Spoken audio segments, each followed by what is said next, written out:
Welcome to iHeartGeek.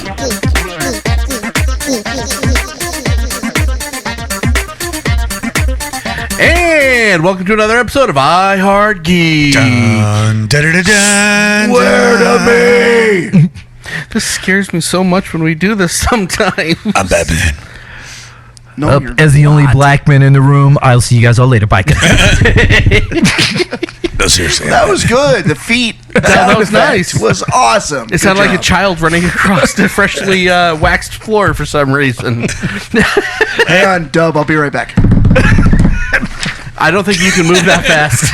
No, I definitely can't. Okay, yeah, we're doing a Batman Day, and I've been actually looking forward to doing this one since we did our Superman Day.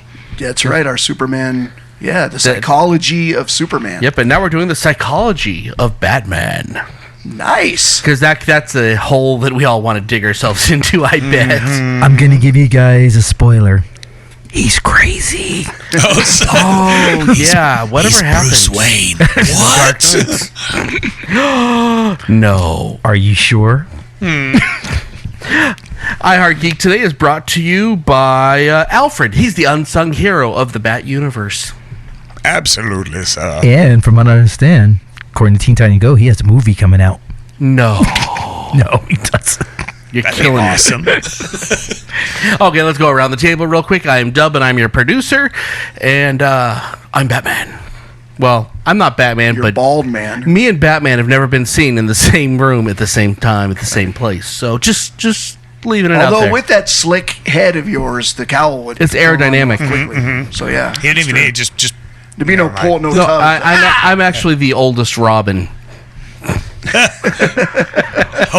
Like in Return of the Joker? Yeah, you kind of Oh wow. Okay, to my left is I guess my only friend left. Well, holy producers, Batman. I'm BG Carl. PG. Oh man, the things that you can make that say to yourself. No, it's the Black Geek. Okay. So tell me, which is your favorite version of Batman? Ooh. Oh, no pressure. Yeah, no kidding. I'm gonna have to go with the Neil Adams. Okay. Hairy-chested Batman. Yeah. Gritty. Yeah. That's a hard thing to ask, though. Nice. Hi, I'm Dub, and You're Dub? It must be late. It is way past Wait a my minute, bedtime. you did that accidentally? Oh yes. Oh my God, that was amazing. Next, you're gonna tell me it's snowing in God. Vegas. Yeah. Oh, it kind of is. Single white geek male. I'm Kaj. Hi, guys. How are you doing today? Uncomfortable. He's wearing my skin. Yes. Okay, sorry, go ahead. I'm shaving my head right now as we speak. Oh, my favorite Batman. I agree with Carl. That's a hard question to ask. I love Michael Keaton, '89 Batman. I like the Scott Snyder version of him now with the Court of Owls type of thing. I liked '60s Batman with Adam West. Just any of them, as long as I have to know Kevin Conroy. Even though it's an animated version, I like his voice. I like it. When I think of Batman, his voice always comes. Thank you for taking all the Batmen. So when my turn comes around, I can't even pick one. Well, then we're gonna do this actually. Then, okay. Who are you, and who's your least favorite Batman? I'm Dub. Wow. And I am Spartacus. my least favorite Batman is Christian Bale. Okay. Yeah, hands down. Okay. And I'm on board. But I would like to also say that my favorite Batman combines Neil Adams with Batman '89 Every single one that I to said. create the animated series. Okay. Batman Okay. is my favorite for sure. So, what's wrong with Christian Bale? What's Do not? we have time for this? Yeah, well, I could definitely get behind his graveliness. Like he didn't necessarily change his tone when he went from Bruce back to Batman. Like the graveling just bugged me. But as far as physical, like there's been worse. He was a tolerable Bruce Wayne, but That's be nice. tolerable. I said, but no, just George Clooney ranks I above mean, him. I'm not sure how much of it could be Not by blamed much. on him because maybe being directed differently to acquire some of the classic traits that Batman has, to which he had none of, was part of it. And it just and the voice. I mean, you had guys like Michael Keaton, who kind of set the bar on the live action modern voice and did it beautifully. But it's like that was so distracting. Was that him or Got Bane? like marbles in his mouth. Both. That, and he wasn't the fighter. He wasn't the detective. He wasn't anything. He wasn't Batman. He wasn't brilliant. He wasn't any of that at all. Yeah. Fair enough. Okay. Wow. Carl, would you like to add to that at all? Yes. Because we all. No, you nailed that. He was a guy playing Batman. He wasn't Batman. And it's easy for us to go, well, maybe it's the way he was directed and everything else. But the truth is we don't look at how someone's directed. We look at what the final product is. Okay. And the final product he wasn't a Batman of his time. I think that's the problem. He wasn't the Batman of his time. If you look at Adam West, yeah, it was campy, but he was the product of the Batman of that time. Okay. At the time we got Christian Bale, we had the animated version of Batman already out there. The comic books we'd had the Dark Knight Returns. Christian Bale embodied none of that whatsoever. I can see where you're coming from, because the realism of it, because it happened with Snyder with Superman as well. Do you think that they just made him too realistic, like he was too much? There wasn't any of the comic book flavor. Well, yeah, it was the Nolan approach was to make it more like real and not comic-y. This could actually happen in modern times. Okay, but even with that, if you look at the newer Batman, the Ben Affleck Batman, a realism thing, you use a voice modifier to modify your voice. Right. True. Yeah. Okay. The villains were correct, which tells me it's not the director. That is the actor. Well, it could be. Although I still argue Bane. He never felt like Batman to me. Oh. I don't think the Bane was really. I mean, he was written poorly. Yeah. But I don't think he did a bad job. I don't know why you have a problem with Bane. Yeah. Had this conversation with my wife 2 nights ago in bed. Bane from that movie. That's never mind. Family friendly. Just like, no, yes, we had 3 hours long. Sorry, just. I got Let's you. move along. Yeah, no, I hear you, buddy. Okay, let's move on. And Jason's doing a Bat game show for us today. Here's a generic game show for you.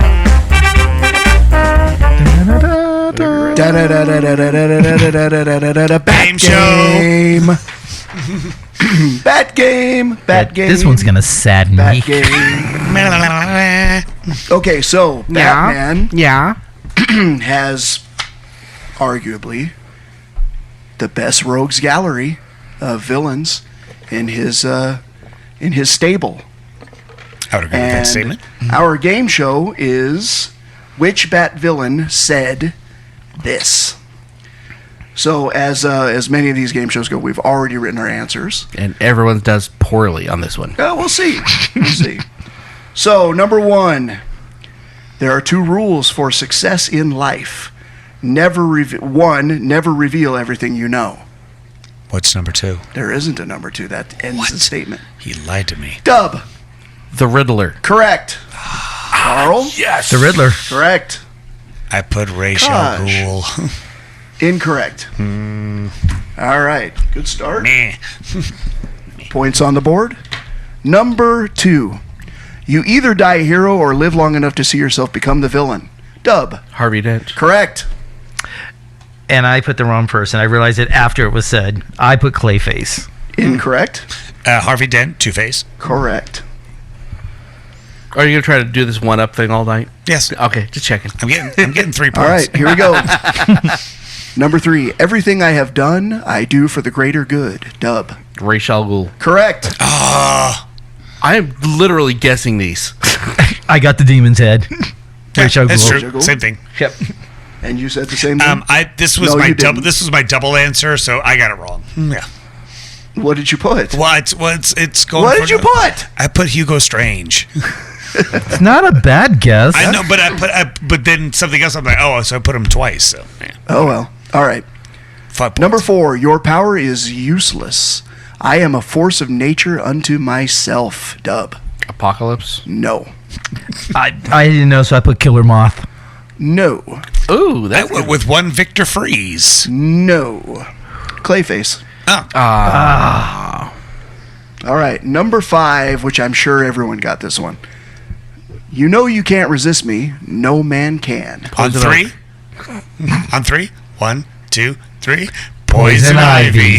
Correct. Uma Correct. Thurman. Ooh. I like Pamela her, but not Ivy. as that. Okay. Number 6 is the same thing. A long speech. I'll just start it and then you guys just throw out your answer. The Batman is Gotham City. Bane. I will watch him. Go on, throw it out. I'm saying Bane on this one. Bane. I put Hugo Strange. Okay, Dub is correct. Carl is correct. I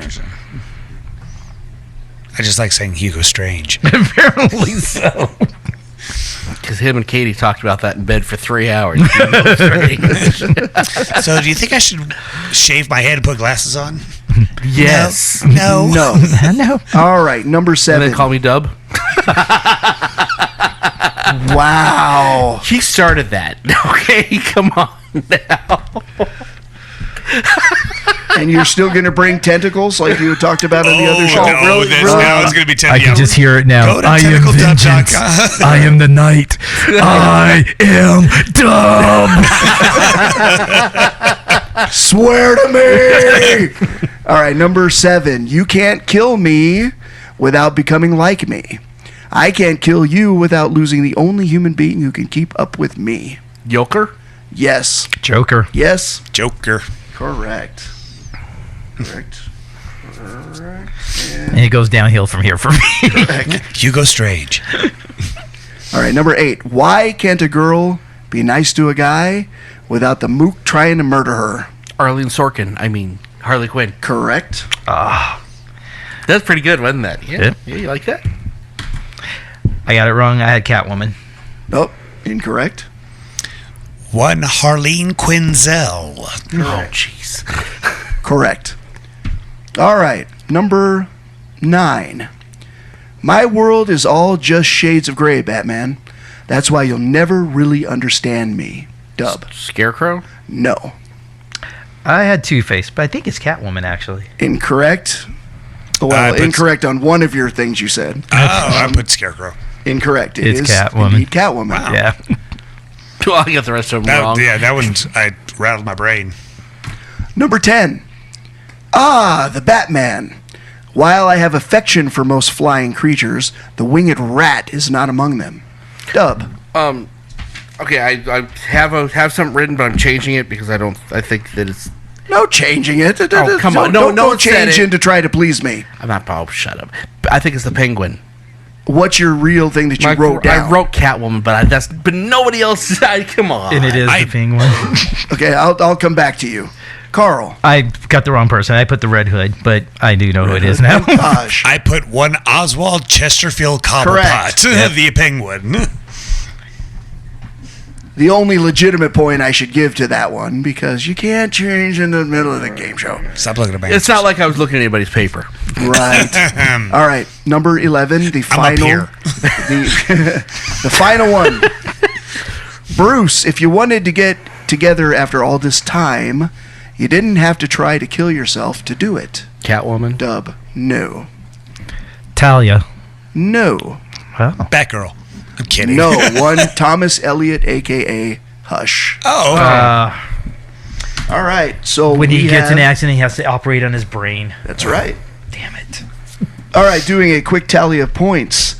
There is a tie for second place. The Black Geek and Kaj with 5 points. And pulling it out with 7 points, our host, who is really doing something. I'm doing the Cabbage I'm Patch so Doll. glad that we're not Whatever on you YouTube. pulled out, put it back in. Yeah. I'm so glad. 7 points, the winner of the game show, Dub. Thank you. We are the champions. my friend. Told you he was vengeance. Swear to me. I'm sorry, what? Swear. Swear at me. We can. It's a I know, family-friendly right? show. Thank God. Because you guys would probably say some Just pretty one bad big things. long- Right? Like, we're number one. Oh, sorry. Okay.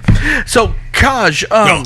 I assigned you something today or 3 weeks ago when I assigned this script out. You did? Yes, I did. And we were going to talk about the history of Batman. You're going to kind of lead the conversation. Sure.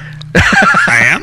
I love that look you give me. It frightens me so much. Oh, I'm very excited about this segment. It's like a I know scarecrow that- in headlights. No, he is so prepared. Carl, let us sit back and partake in the genius I have nothing to say. It's going to be Taj in All right. this segment. Hold on a second. The joke that gets old. I actually did a little bit of research on this, okay? So the history of Batman. So as we all know, Batman was created by one Bob Kane and Bill Finger. His first appearance was in Detective Comics number 27 in 1939. His backstory, as everybody knows, is that his mother and father get shot in an alleyway, and then with that catalyst, he swears that he is going to become a crime fighter and a protector so that this never happens again to anybody in Gotham. Because thieves are a superstitious lot. Right. And that weren't that actually superstitious happened that in night. Detective Comics 33 in 1939. Ooh, crap. There actually, when it first started out, it wasn't actually one word Batman. It was actually Bat Dash Man, and then just throughout the years, they kind of just combined them together. But he's also called the Cape Crusader, the Dark Knight, and the World's Greatest Detective. And Bruce.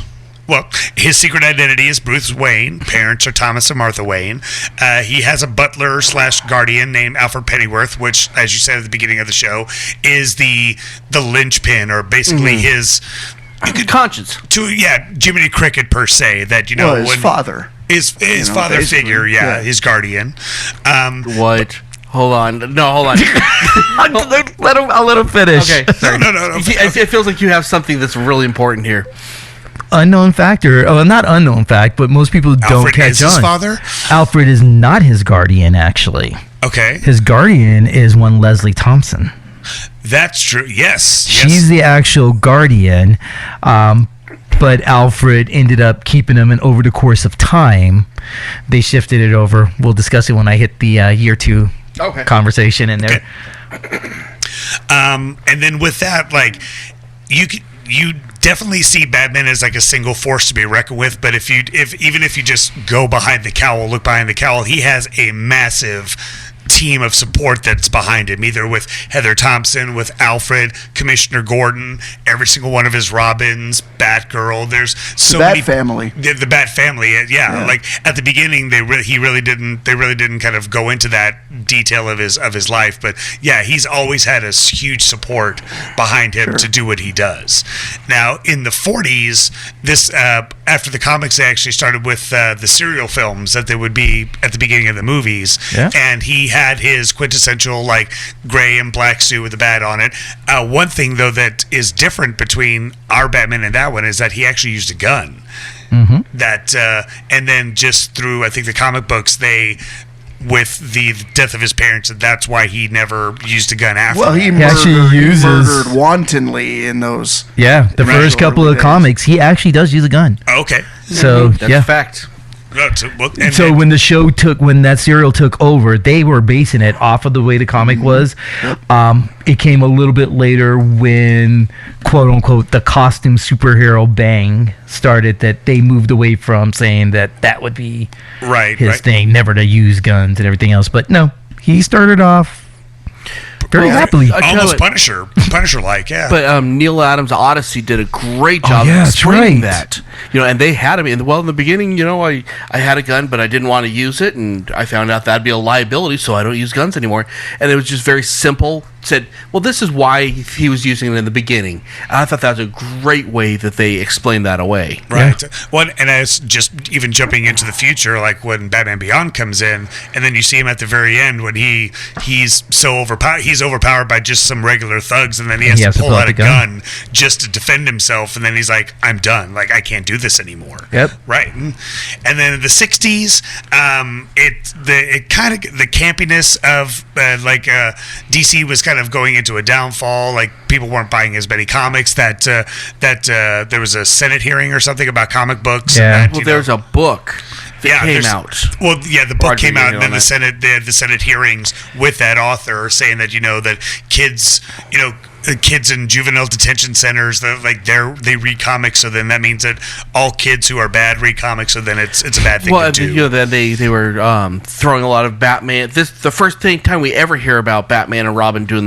with the pedophile thing was from that book. It's too bad that Mr. Rogers and D. Snyder were not alive then to go in front of Congress and straighten them all out. Yeah, just lay down and say, look, no, it's total BS. But correct. But just fear factor, fear mongering, like, oh my God, I don't want my kid turning into a hooligan, so stop reading comics. But fortunately, we bounced back from that, which is great. Did we? Because I stopped my kids from watching Power Rangers because well, that's because of Rita Rotten, I think. Right. But in the 60s, they did start to kind of be a little bit more, almost to the point of G, like not even PG, but we got more campy stuff. The comics were even doing like Batman and Robin going into space, and fighting weird alien creatures. And then we got the 60s Batman television show, which was wonderful. And if you look back, it was supposed to be of a more serious nature. Like, I think the first pilot, Catwoman actually falls into a crevice or something and dies. Oh, hey. Yeah, really? Yeah, it was supposed to be it was going to be adult and gritty, but then the test audience were like, no, we don't like this. No, we can't handle that. A little too soon for The Dark Knight Returns. Yeah. And so they made it a little bit more family friendly. That's when we got just the outrageous characters and the Bam and the Poff, and then Bat Shark Repellent. Hey, and greatest then invention ever. 60s going into the 70s. That's when sales were slipping again, and they were almost about to cancel Batman, and they said, well, let's give it a shot. Let's go back to a more grittier, darker version of it. So Neil Adams and Denny O'Neil, and other great writers as well, not just those two, but he's the one that revamped the more darker, more even more monstrous, like with Man-Bat and the Scarecrow. It was more of a Clayface, a horror version. Batman was fighting more horror aspects instead of just regular crime fighting. So just real quick, when I met Neil Adams at a Comic-Con, name drop, I said to him, Mr. Adams, I completely admire your work. Thank you for your contribution to Batman. And he said to me, do you admire my work enough to buy one of my books? And I said, not at the moment. Because I could. It was expensive. All of his books were $50 or more, and I'm like, see, this is why my wife doesn't let me go, because he'd have said that, and I've been like, no. And yes. I didn't say it smart. I'm like, not at the moment. The power of Adams compels but you. He actually thought it was funny. Not funny enough to give me a book, but he thought it was funny. So, yeah. You should have told him a joke. And then Christian Bale is the best Batman ever. That was been look at my book. Put it back. And then from there, it started into what really kind of set the bar for what the Batmans that we know today is in the 80s with Frank Miller doing The Dark Knight Returns and having him be a more even grittier, older kind of a Batman. And then 89, the 89 Batman kind of went back to the more cartoonish version of what Batman was, and it's a blessing for them, because with the Batman movie, that greenlighted the Batman animated series, and then you get to what... And that created the whole Batman battle, in my opinion, of Batman dark and gritty versus something a little bit not so much the Dark Knight Returns versus the animated balance. series. They took a little bit of the aspect of the 60s version, where it was some of the episodes were a little bit not campy, but a little bit more lighthearted, where it's not as dark and gritty. I've said this before. I would like to see future live-action Batman modeled itself more after the animated series than The Dark Knight Returns. Well, I think that's the perfect storytelling for Batman. For most of our generation, that is who Batman is, I think. Yeah. You know, I mean, that's what you grew up with, that's what you get as Batman. Yeah, and you don't want to be just you don't want him to be gritty all the time. You know, he is a human. He's a person. He does he does have a lighter side to us. He believes in redemption. Yeah. And to because he always wants to help. That's why he never kills any of his adversaries. He always captures them and puts them back into Arkham. So well, no, I think flawed. it's just because Alfred set them all up to be there. No, I've heard that. I've heard that one. See this story? Did you read that book? Yeah. Alan Moore should never touch Batman. Sorry, Again. And that's my book report, Dub. I do have an important. Thank you. I do have an important question for you guys. Yes. If here in this modern era that we live in, if your name was Bill Finger, would you have your nickname be Chicken? Because I sure would. Will Finger. Bill Chicken Finger. Wow, because his finger licking good. Oh. Wow. We love you, Bill Finger. Actually, well, I think we've talked about this on the show before, but there's a wonderful movie on Hulu called Bill and Me. Mm-hmm. Oh, yeah. That basically, for many years, they thought that Bob Kane was the one that created Because Bob Batman. Kane's a little bit of a butthole, let's be honest. And he he had a delusion of grandeur. He was a grandiose type of a person, and he was a good seller. But once you look behind the cowl again, Bill Finger was the one that created Gotham, that created Commissioner Gordon, that created a lot of the characters that you would associate with Batman per se. Well, and who was Bob Kane's first vision of the Bat? Not Batman, the Bat. Oh, that blonde hair. Blonde hair, red and purple. Right. Outfit. I mean, bright colors. And That's what I think of whenever I think of a bat. Yeah. Well, let's be honest. There was a lot of psychedelic drugs going on in the era. Well, and they were trying to Not in the 19. I think they were at that point opium. trying to get an idea, and they were trying to capitalize on Superman as well. Yeah, right. So they're like, "Oh, bright colors will work now." Yeah, that's true. So let's go from there. Let's talk about the actors who've really brought Batman to the big and small screens. I mean, Christian Bale. He's done it. So I actually found a list in order.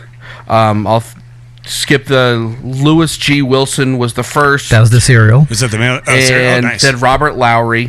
One of the serials. And honestly, to be fair, thanks guys for doing it, but nobody remembers you. I do. It starts here in Adam West. Aww. So I said that Michael Keaton did great with the voice, but actually the best Batman voice ever was Adam West, in my opinion. I think he was the most important, but I don't think he was the best. No, voice. I'm not talking about Conroy. Conroy's great too, but he actually, I think, borrows a little bit from Adam West, because as campy and goofy as the show was, Batman played it straight.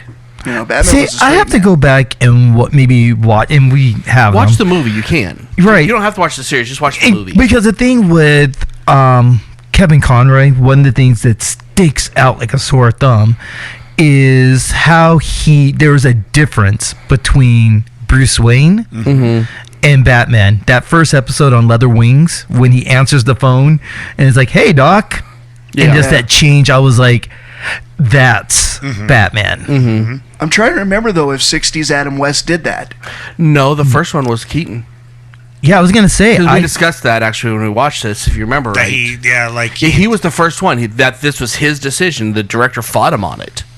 to change the voice. Change the voice. Every time that he puts on the suit, if he's wearing that suit, his voice goes down. Because I'd be hard pressed to figure out why, if Commissioner Gordon, or what was his name, Chief O'Malley, if they're as good as they can do, and they are around, Bruce Wayne as often as they're around Batman now, you can't figure that one out. Right. A little scary. So then we went. But Clark just wore glasses. Yeah. He hunches. I know. That's what Christopher Reeve did beautifully. You know what? I'm not going into this. Sore subject. I think he did the same thing the Flash does. He did a slight movement, made his face look different. I'm guessing. Yeah, no, he does. Yeah. Sure. And then after Keaton, we had the unfortunate Val Kilmer, who everybody had high hopes for. He's such a great actor. Here's my thing. I like Michael Keaton as Bruce Wayne, but I like Val Kilmer as Batman. Okay. Because he has the height, he's got the jawline. It's not his fault that the script was fantastic. Was a bag of crapola. Okay, so if I'm allowed to rate this small little part here going down, including the next gentleman you're about to point out, I felt like Michael Keaton hit both. I liked Val Kilmer as Batman, not as Bruce Wayne. Mm-hmm. I liked George Clooney as Bruce Wayne, but not as Batman. I agree with that. I'll agree with that too. And that's the only reason why he's redeemable at all. Because the rest of him was terrible. I remember seeing George Clooney in nipples. From Dusk Till Dawn. Oh my God! And I thought to myself, this guy could do it. It's quite possible. And then no, he didn't. Nope. Okay, then the next Schumacher. Then the next I don't know. Christian Bale. Yeah, Christian Bale. I think we've all made our comments very honest about that. Never been a big fan. He was okay. He was an okay Batman. No, he wasn't. Like the commercial, the new commercials that are out now. He's okay. Yeah, he's an okay. I can't even put him in that category. No, honestly, I can't remember anything about his performances. It was just forgettable, and I didn't like the gravel. The gravel was way too much. Yeah. Like he took the Keaton gravel and just made it 4 times worse. And it's like you can't even understand him. Yeah. The only thing I'll give him thank him for is because of him. Bat Dad, the YouTube guy. Right. Yeah. Bat Dad is hysterical, and he borrows completely from Christian Bale. I will give him one. I will give him one kudo because, and it's the swear to me. Like when like the first time that you saw Batman Begins and you see him pull up Bullock and then you see him just do the intimidation thing. I remember watching that in the theater and got really giddy. Like that's Batman. Yes, that's the intimidation. That's the okay. Here's my issue with that scene right there. When he was saying it, there was like drool coming out of his mouth. And I'm like, that's not Batman. Batman would not drool. Well, he wouldn't because he is in control of himself at all times. If you're spitting because you're so furious, you're not in control of yourself. That's not Batman. And stop and ask yourself, was it really that good, or was it good because you just came off of the George Clooney Batman and Robin movie? I'm being serious. You have to think about that. Really good. I didn't even think about that. Like we were just so hurt of like, oh, please don't let this suck. Please don't let this suck. And it was like, you get a gritty movie, suck. but was it? But now when you go back and look at it, I'll have to rewatch it again. I'll have to watch it because Katie hates Scarecrow, so I can't watch it with her. But yeah, I'll watch it again and see if my tastes have changed. Nice. Okay, Why does she hate Scarecrow? She because it's a psychology thing, and I've even with when I play the Arkham games, when I get to that part, I'm like, you need to leave the room because I'm about to hit Scarecrow here in a second. Okay. Yeah. So does anybody remember this Batman? Will Arnett. That's Lego, baby. Lego Batman. Yeah, he's good. It counts. What about? The next one we're talking about Batfleck. Now Ben Affleck. For everybody that crapped on Ben Affleck, now that he's gone, just go. Flagellate yourself. Yeah, something. What? Yeah, go fart on yourself. Flog. No, it's flatch. Flag. Flogging is beating. Flogging is beat yourself. The whipping. Yeah, flog. Flatulate yourself is something else. No, not that. Flatulate is farting. No, go beat yourself with whatever whip that you have. Because Ben Affleck, I thought, was brilliant in that. All right, real quick, lightning round on this because I saw a YouTube video of this last night. It's like the top 10 people that they're wanting to replace Affleck. Oh no. There was 2 of them that really. Well, one of them I was like, yes. Jason Momoa. No. Okay. There's 2. Chris Pine. Jason Hamm. But everybody's saying that he's too old. Like if they were going to do a Dark Knight Returns, Return of the Dark Knight, Jason Hamm would be great. And then Jason Handelman. Arnie Hammer was another one, but the one that I was like, wait a minute, he might, if he bulked up, he'd be great. Oscar Isaac. I have no idea who that is. Oh, that's Poe Dameron. Poe Dameron in Last Jedi.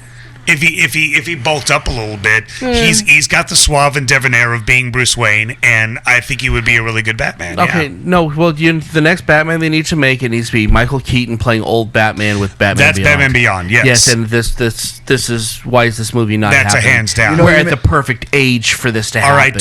All right, all of our DC people on Twitter, make that happen, yes. I was going to say, though, another one to mention, because Conroy, obviously, for animated series, but what about, was it Diedrich Bader? Oh, Bader, who did the Brave and the Bold. Brave and the Bold. That was fantastic. excellent. Yeah, he did. Yeah. Excellent Batman. I just can't get past him being in the Beverly Hillbillies. Did you know? Okay. Did you ever see the movie Cinderella Man? Yes. Okay. The bear, whatever his name was. Right. The bad guy boxer in it. In real life, that guy was Diedrich Bader's grandfather. Oh, really? Mm-hmm. So, the more you know. Changed your life, didn't it? Okay, so what do we got? Okay, let's talk about the Bat family, Bat villains, which I think makes the Bat universe. Batman is an interesting character. Batman is an exceptional character with the characters that are surround themselves. Who are some of your favorite villains and nemesis and allies and in the Bat universe? My favorite Bat villain is Two-Face. Two-Face, why? Because and which version? I like the animated series as an example. It's because it's in contrast with the Joker, who I have a lot of fundamental problems with as a villain. There is a belief, like, yes, Harvey might be able to be redeemed. Mm-hmm. And there is the friendship tie as well that makes the Harvey Dent, Bruce Wayne, Batman, Two-Face story more compelling. And I can almost see the motivation for him to believe that with the right treatments, Harvey could get better. Harvey's story is more tragic. He wastes a lot of energy on the Joker, who is a lost cause. And how Batman hasn't figured that out by now. That's true. I don't understand. But Harvey Dent, because he there is good in Harvey, real legitimate good, and he's split. And it's just intriguing. Whenever he is on the screen, it's intriguing. Are you talking about the Billy D. Williams Harvey Dent? No, I'm talking more about that's just Harvey Dent. Talking more about Two-Face. Yeah. Just the idea of Two-Face and that villain is just very intriguing. Kosh, what about you? As far as villain goes, I love the dynamic between Batman and Catwoman. Okay. Yeah. I can see it. And even just like throughout the years, like he's never really captured her, but it's him just outsmarting, like it's just outwitting the other person. And then here in later comics, like they were almost recently married, and like she does have an effect on him. Like there is a romantic kind of a spark, a chemistry between them that is not denied. Like, and with the last comic where he proposed to her, she said yes, and then like left him at the altar basically, and then you see him kind of, he's hurt. He is mentally hurt by her leaving him at the altar, and then goes back, and literally his Bat family has to pull him back from just like pummeling any vigilante or any criminal that comes after him after that. Yeah. As far as the Bat family goes, I always loved Alfred. Nice. Just his Jiminy Cricket, his conscience that when he goes too far, that he's like you need to check yourself before you go down a dark path. Before you wreck yourself. Yeah. I'm sorry, I couldn't help it. For villains, I'm different because my like for villains dictates the Batman we also get at the time. Mm-hmm. So, I'm more partial to villains like Rupert Thorne, villains like Hugo Strange, villains like the original Basil Karloff or Karloff Basil. Clayface, because those gave us a Batman that required a detective Batman, not I have my gadgets, I'm gonna go punch and kick something, or the Batman we all know now that I can reach in my belt and there's an answer for anything Batman. Okay. These are elements, especially when you think about like the Rupert Thorne. These are elements that no matter how hard he fights, you're not going to get rid of the gangster elements. They're always going to be around. So those are it. If I had to go with the modern one, and it would have to be from the animated series look, it would be Mr. Freeze. Nice. Okay. Very cool character. He is just... He's really one of... Like, the way you guys felt like Harvey's redeemable, Victor Freeze is the one that I look at and I go, I get... Well, until they did that last story. Yeah. You know what I'm talking about. Yeah. That which... We won't talk about that. But other than that, yeah, no, I get why he's the way he is. I don't. He just wants his wife. That's all he wants. He's not doing it to be a criminal. He knows that he has to do criminal things to achieve his goal. But so that's that. As far as Bat Family people, I am wholeheartedly all chips in with Nightwing. Nice. I love how he grew from Dick Grayson, the Robin, to the Nightwing, and I think to the Batman replacement. Yeah, and I think that he has filled in that same role that Alfred has, where Alfred can tell him from if we will, a guardian's perspective. Dick can tell him from being out on the streets with him, like, hey, I've seen you. I've been on the streets with you. We need to do this, but we don't need to do it like the way you're doing it here. He is a lighter toned Batman that is serious when he needs to and understands that world. So, yeah. I was going to say my Bat Family, which I didn't mention, is Tim Drake. Right. Redeeming him after Jason Todd. Bringing him back to focus and center. Plus, the fact that Tim Drake figured out who he was. From that moment on, I loved Tim and always will. Totally. Yeah. Mine goes for the bad guy's Bane. I've always loved that. You like Bane? Not that Bane. I like Bane. Smarter, stronger, faster, everything else. And it takes and he switched sides several times on him. He's been good guy, been bad guy. Bane's a fascinating character, and I think he brings out the best in both Bruce and Batman. No, I can see that. Then the bad guy or the good guy, all the Robins or anybody that he's a father to. You could even say Young Justice and the Justice League, and when he is the guy, I like that just kind of psychology he has, because he's the only one without superpowers, but he tells everybody else what to do. But with a little bit of prep time, he can take down anybody. Prep time, yeah. And then there's the most interesting relationship is him and Amanda Waller. Yes. That's something that gets overlooked a lot, but that has always been such a fascinating relationship. Since in sheer badassery, she is his equal. Right. Yeah. She's awesome. Yeah. Well, and even with going into the future again, like I think it's the Justice League episode, the episode where they had Justice League Unlimited. where they had Terry McGinnis and what Amanda Waller did and stuff like that. So just such a good. I just saw that on I think the Nerdist actually had it, that like defending like why that was why Terry McGinnis who he was. Why was that a good thing about, he chose, like he basically had the same events that happened to him, almost the same events that happened to him, that happened to Batman, but Terry chose to be, throughout all that, he chose to be the Batman instead of having that tragic event happen to him and then turn towards being a justice fighter, Yeah, which is just and the Bruce Wayne, Terry McGinnis, dynamic is great too. I also want to say that the other dynamic that I think is fascinating, a more modern one, is Thomas Elliott and Bruce Hush and Batman.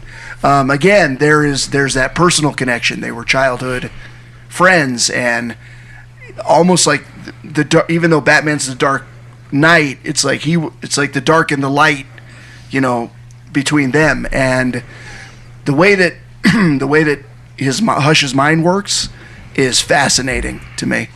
Nice. Completely. He knows how to get really under his skin, literally, in operating on him and all that. There's so much more stuff I want to talk about, but we are like way over. So let's move right on to our main event.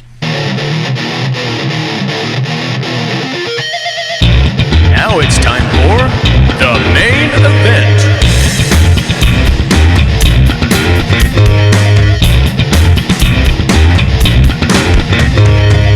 Okay, on this version of the main event, we are going to do our top 5 Batman storylines of all time in whatever media you choose to get your Batman from. So I'm going to start with my number 5, and that's going to be Batman 89. I know I'm going to get some flack for it, but I feel like that is probably one of the most important Batman stories. We can put the who was the director? Tim Burton. We can put the Tim Burton, never read a comic book crap out. Okay, we get it. He's a douche. But honestly, if it wasn't for that movie, Batman, probably we wouldn't be talking about Batman. Well, like I was saying before, it's very important. Batman 89 gave the green light to Batman the Animated Series, which but not even arguably, probably everybody would be in agreement, is the greatest Batman story arc timeline ever. Yeah. It was as important a movie as the first Superman. And it still holds up. It still holds up today. It's we watched it last year, and it was still it's not the greatest movie in the world, but it's still not bad. It's not bad. It's entertaining. And at this table, I bet you between all of us, we've watched it more than 100 times. And the most comic accurate Joker. Right. Not except for the end. Yeah. Not in physical appearance, but in mannerisms. Yeah. Jack nailed it. Jack Nicholson. Absolutely. Nailed it. Okay. My number 5 would be Batman Year 3. Year 3? Year 3. You don't hear that every day. If you go through and go back and reread it, it's not a Batman story. It's a Robin story. And it's really the first kind of year 1 telling of Dick Grayson becoming Robin.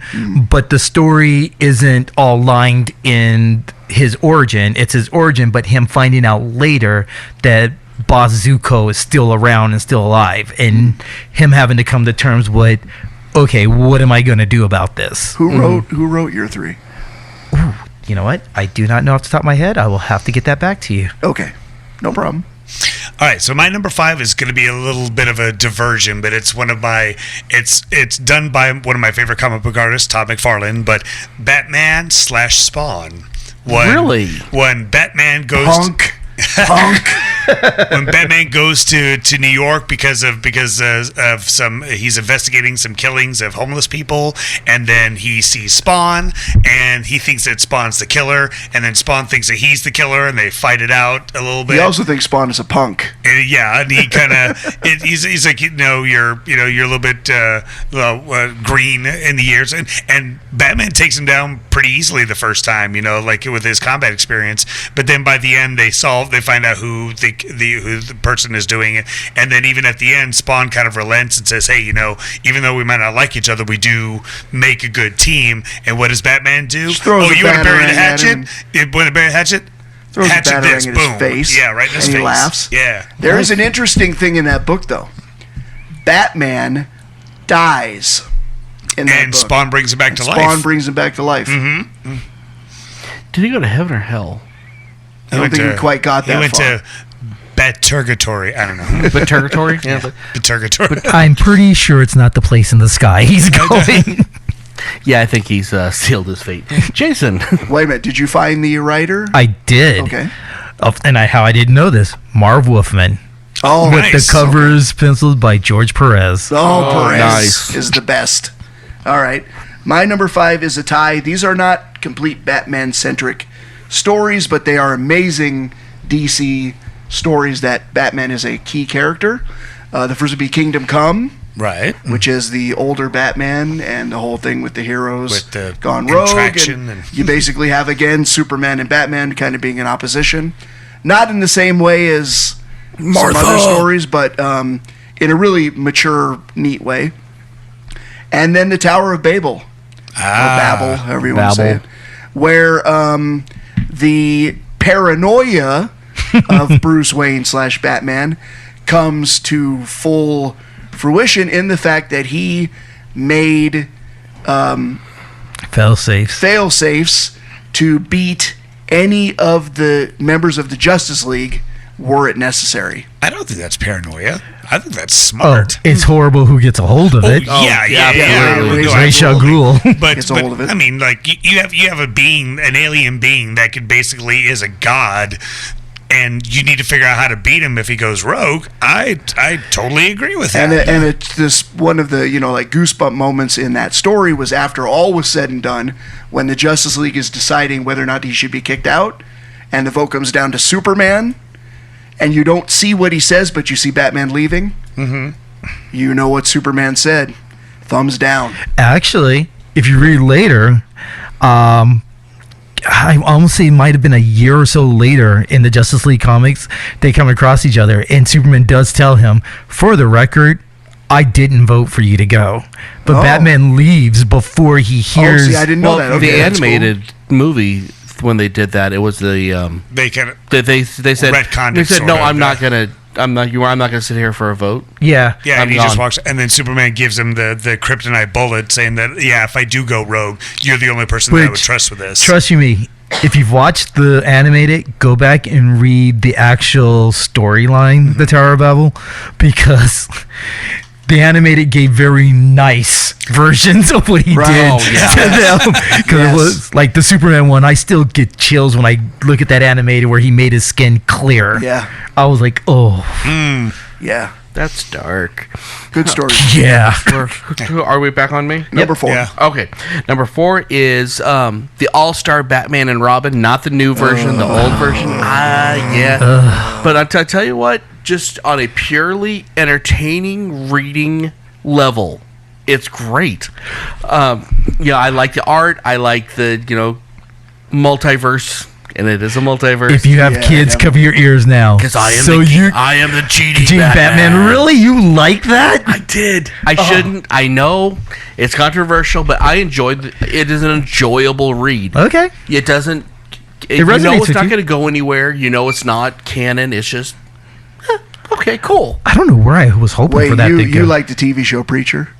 Yes. Okay, I mean, it all makes sense. Are we now. done? Okay. There we go. Okay. Below the belt. My number 4 is Mad Love. And you can great either one. take the comic or the animated version. They're almost one and the same.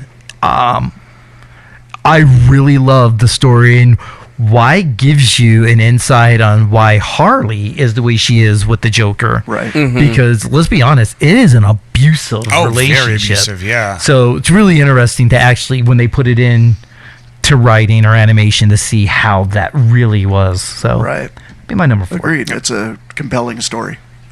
So my number 4, I'm going off-world as well, going to the Elseworlds and going with the infamous Gotham by Gaslight. Yes. Nice. That, old school, kind of almost steampunkish type of thing where, it's set in the time of Jack the Ripper and Gotham and just and like you said, being the detective, not being having all the gadgets to solve every problem. Like he has to deduce everything that's going on and figure out who this is. And then you get cameos from like all the Robins. You get Selena Kyle. They are their characters, but they're not. They're just a little different. And that story was the first Batman story in a long time that gave me the twist. Mm-hmm. I was like, oh. Ooh. Yeah. It can't be him. No. Yeah, I was not ready for that one. But see, that's what's nice about reading, multiverse stuff. It's like you can have these beloved characters do horrible things, and it's like, and it doesn't matter. Yep. Because it just it takes you to do things you can't do, which is fun. Mm-hmm. My number 4 is Hush Returns. Mm-hmm.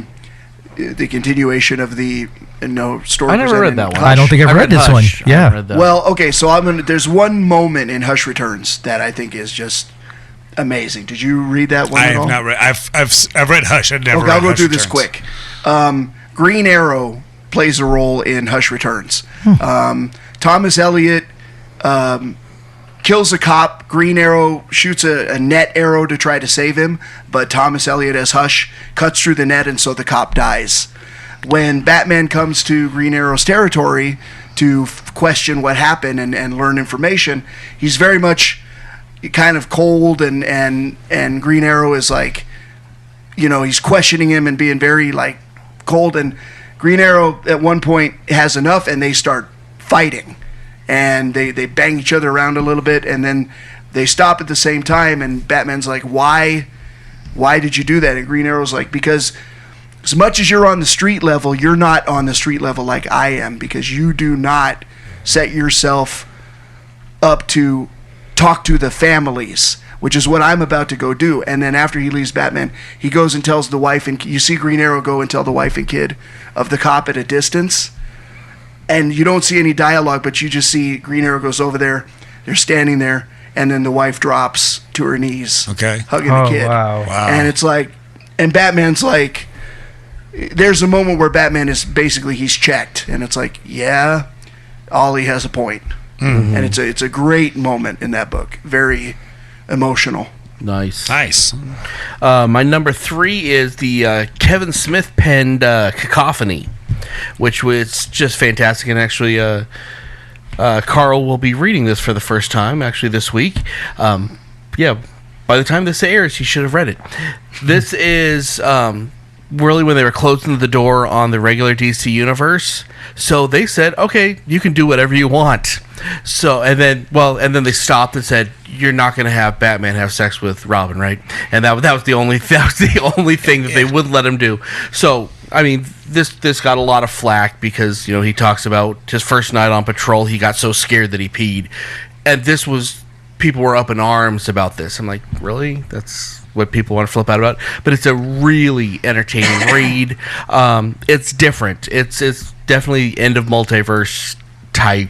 Okay. But the characters are written so well. It's written like Kevin Smith would write a comic book.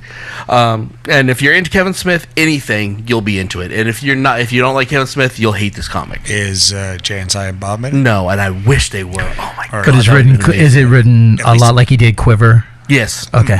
Yeah, this is the sequel, I believe, to not to Quiver, to he did 3 of them, and I don't remember what they were. I'm gonna look. Cacophony is the best one. Okay. My next one would be Batman Year 2. I'm going to guess what your next one's going to be after this, but no, it's not. No, it's not. Oh, okay. Batman Year 2 gives you kind of a look at Batman at a point where kind of thinking about hanging it up, not really hanging it up. Anyone that likes Batman Mask of a Phantasm should know that a lot of cues are pulled from him. From here, Batman ends up going against a previous crime fighter / now villain, the Reaper. Also penciled and drawn by Todd McFarlane throughout the course of the book. But you get to see the dynamics of what he could have been to what he is. Remember we spoke a little bit earlier about Leslie Thompson. You get a lot of story about Leslie Thompson. You get a better understanding of her in his role. So cool. All right, I'm going to cut you off. My number 3 is Batman Year 1. Both comic book and the animated cartoon of it. Batman Year 1 it's definitely about Bruce coming back to Gotham after being away for 11 years and training and getting to top physical performance, but also, and more importantly, it's about James Gordon first coming into Gotham and seeing how bad this city really was. I mean, the streets are corrupt, the police department's corrupt, the mayor is corrupt. Like Gordon is corrupt. Not necessarily at the beginning. Like he got in trouble for something because he spoke his mind and got fired or got replaced and went to Gotham, and then what?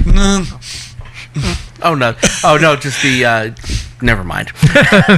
There was parts of that story you're like, wow, I didn't expect that of. I mean, you do, but you don't expect that of Gordon, right? You know what? Okay. Oh yeah. Now you know what I'm saying. Yeah. Okay. Well, I mean, but like kid-friendly show. Well, with that, I mean, it's Frank Miller, so he takes a little bit of liberties, and like not everybody's perfect, not everybody's a white knight in his realm. Like there's always some flaw in every one of the characters, but you get to see kind of Batman take his lumps in his first year, like especially with the kids, like stealing the television, the VCR, and then he tries to prevent or tries to thwart them, but then one of the kids almost falls off the railing and he has to catch him, and while the other one's beat, and it's kind of like the meeting of those two coming together with them, like both of their hardships, and then coming together, and then at the very end they're now a team. Yeah. Nice. My number 3 would be, probably no surprise, Hush, written by the amazing Jeff Loeb, art by the amazing Jim Lee and Scott Williams. And if you haven't read it yet, just do yourself a favor. As soon as this is over, go read it. Totally great. There were a couple firsts in that. I believe it was the first time in mainstream continuity that Batman revealed his identity to Catwoman. Mm-hmm. It was the first time in mainstream continuity that Superman and Batman actually fought. I'm talking about mainstream continuity. I'm not talking about Elseworlds things. Okay. But in the mainstream DC universe, it's the first time that they actually fought. And what a great sequence that is, because it takes everything about a Batman-Superman fight and does it right. Because Batman, I think one of the best lines from that is, Superman is the best at what he does, but he's not the best at what I do. Mm-hmm. And the other thing that story does is it's one of the first time that the Riddler gets legitimized as being a really potentially dangerous villain. True. Yeah. Instead of like the joke that he's often kind of cast as. So really, great Batman story. And of course it introduces Hush, Thomas Elliott. Yep. Who is, and there's all kinds of psychology in that. The whole scene with where he might kill the Joker and Gordon puts the gun to his head. Oh, yeah. There's amazing stuff through that. Nice. My number 2 is The Killing Joke, not the movie. Do not watch the movie. The comic book is, that's the defining Joker story, I think. The movie's fine if you start it after the rooftop scene. 17 minutes and 35 seconds. Yes, to be exact. That scene was so uncomfortable. It was unneeded. It didn't. There was nothing it brought to the table. Time filler. Honestly, I think somebody, when I was at the movie theater, went, "Oh, hell no." That might have been me. I know you were in a different movie theater. I just heard it. I know why they did it. I do. I know why they added. Pray that tell. Extra. I'll try to do it quick. They did not want to have another girl in the fridge scenario, which is what the initial original Killing Joke is. Okay. All Batgirl's injury is in the comic book is just a method of furthering Batman's story without her actually being a character. Mm-hmm. So they chose to kind of do a modern, I want to say sort of a feminist approach with Batgirl. With the incredibly stereotypical gay guy? It just unfortunately went all wrong. Yeah, in every way, yeah. But man, that story is so good, especially that last scene. Yep, with the laughter, and you just don't know. You got to figure it out. Did he do it or did he not? With the train? Mm-hmm. Sorry, it's not a train. I thought it was a train. He did the longest time. I'm thinking he did it. He so did it. I hope he did it. With the laughter being cut off, yeah, he did it. Yeah. My number 2 would be the Court of Owls storyline. It was nice for them to come along the way. Thing you had to read. Yeah. Turn your comic upside down. And it was nice. It was good to see that in the new millennium, when you get past all the Batman can solve and do anything, for them to throw us a storyline where he couldn't. Mm-hmm. He got bested, and come to find out that there was corruption here that was doing it way before you were coming along, and to find out that Grayson was supposed to be a member of the Owls. Talon. Yeah, a Talon. That was was a tweak. Nice. Yeah. So Court of Owls for me. You're great. That was my number 1, but I'm going to scratch it now. But yeah, like Scott Snyder and Greg Capullo, just beautiful artwork. At the time, they could do no wrong. Great. Well, that's when he first started. Was Scott Snyder? Mm-hmm. First run was Batman, and just knowing that, like in the timeline, arguably, like Batman's in his 40s. He's been doing this for quite some time now, and now all of a sudden he finds out that there's this organization that has been there far longer than him, that knows whole all time, that has been watching him as well, and he's like, who are these people? I have no idea about these people. Yeah. except for in Legends. Yep. So my number 2, it's a new recent comic book that just came out. Unfortunately, I don't know the writer or the illustrator, but it's called Batman White Knight. And it's about the Joker actually has become sane, and he is pitching to Gotham that, hey, look, me and Batman have had our problems that we fought many times and I've caused millions of dollars here, but do you think that his way of justice is safe for Gotham? Like, he throws the mirror back on Batman, like, all the costs of the buildings that are being destroyed, anytime that he's chased me, he has destroyed countless things. Do you think that this is the Batman, this is the person, the justice that you want, and then runs for political office and wins? And throughout the comic, like, he is battling his sanity, and just, it's a different take on a Batman story, and it's just really, really, it's interesting. It's a good read. It's Buddy Joker. Didn't they do that with Lex Luthor once? So go ahead. My number 2, Jeff Loeb again, Tim Sale doing the art in the amazing The Long Halloween. They're supposed to be making a movie out of that one. Yeah, they're making an animated version. You want The Dark Knight Detective? That's the story. Yeah. And it's just, I'm not going to go on and on about it. It's just beautifully put together. A killer killing people on holidays, and he has to unravel the mystery. Nice. And the twist at the end is... And the twist is amazing. Yeah. Okay, as fast as we can, we're going to do our honorable mentions. Mine's going to be The Music Meister on Brave and the Bold with Neil Patrick Harris. That's a good one. Fantastic.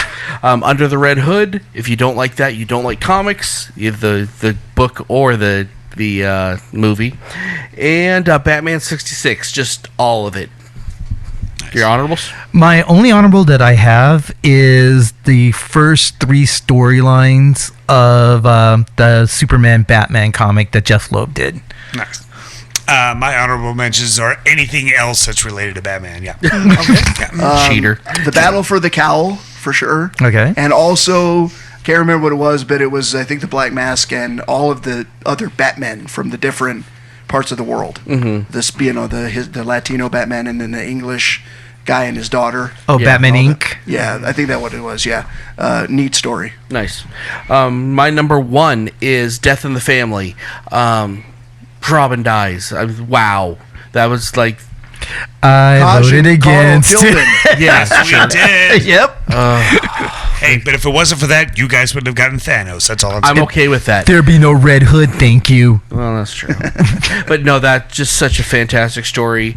That's probably the first comic book storyline that I, just emotionally really attached to. You jerks. Yeah. You're welcome. Just such a great story. And honestly, if he wouldn't have died, it would have sucked. That's true. My number 1... Don't give them a pass. My number 1 is Nightfall. The Nightfall storyline. Nice. Break the It is, but it's not just the breaking. I mean, the breaking is the perfect conclusion point for that. But to see what he really had to go through when someone smarter than him comes along and says, hey, you know what? Can't break him right out the gate, so let's throw every villain he has at him. It's kind of the original Hush thought, if you think about it. Yeah. And such a long story.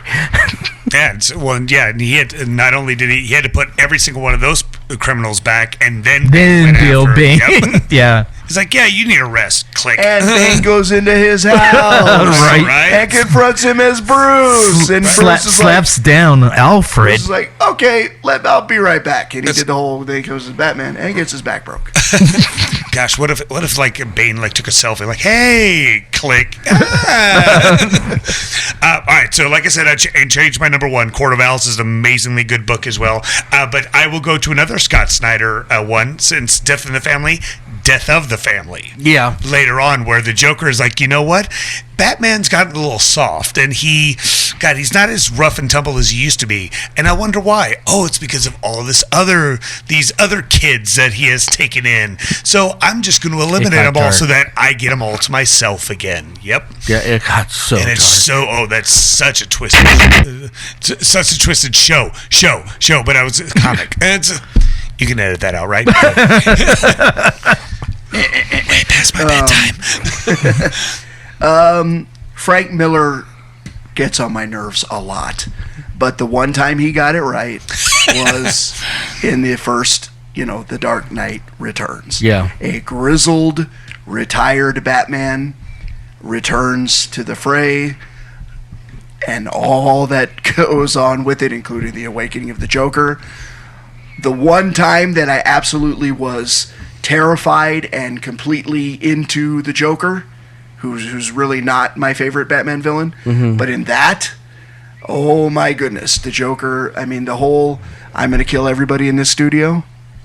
And crack. And does. Yeah. And then what happens to him afterwards, and Nightmare inducing. yeah, it's pretty Now, how do amazing. you feel about the 2 sequels afterwards? I don't like either one No, of them. those were terrible. I don't like either one of them. That's Frank Miller kind of returning to the annoying form that, the 2 times I've been impressed was Year One and Dark Knight Returns. The younger years. Okay, after you're done listening, check out the website, www.iheartgeekshow.com. We paid extra for it. I'm getting so bad on that. Go to the Facebook, talk to us. We will talk back. Go to the Twitter, and I'll talk to you because no one else Kaj here will talk to you on Twitter. Kaj will not talk to you on Twitter. I promise you that. Okay. So until next time, I'm Batman. I am BG Carl. I'm Batman. I'm not Batman, but I am PB&Jason. Keep on geeking on. Okay, I am Batman. I'm Black Man. You've been listening to iHeartGeek. Our Twitter account is @iHeartGeekShow. Hope you enjoyed the show.